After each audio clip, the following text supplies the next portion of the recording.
Ayan nga po, no. Ipinagmalaki na nga po ni Beyonce o ni Wifey ang kanyang Mr. Dream Boy.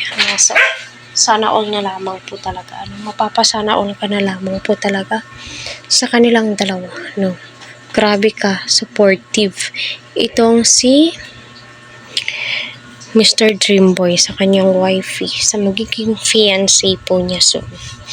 Kaya marami nga po ang tuwang-tuwa sa kanila. Diba? Kahit saan, nandun si Mr. Dream Boy, no? Nakaalalay, nakasuporta sa kanyang wifey. Diba? Sana all na lamang po talaga. At napakaswerte po nilang dalawa. Kaya patuloy po natin suportahan si Kalinga Prab, Kuya Vol, at ang buong team. Please wag po natin skip ang kanilang ads para sa ganun nga po ay marami pa pong kababayan po natin ang kanilang malingap and syempre ang kanilang matulungan. So lately, grabe yung concern talaga ni Eds kay wifey. Yung tipong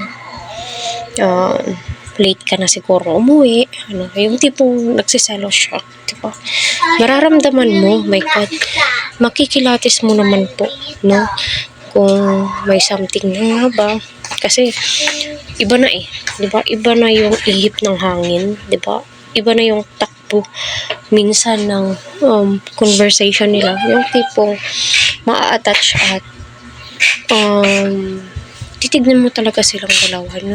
Titig na titig ka sa kanilang dalawa na, uy, totoo na ba to? May ganito na ba? Kasi, alam nyo, grabe na talaga yung effort ni Eds na to the highest level na po talaga.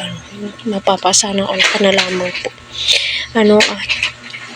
Ngayon lang po si Eds na grabe yung effort na magpapaklining ng brace, may pupuntahan, hatid sundo, diba?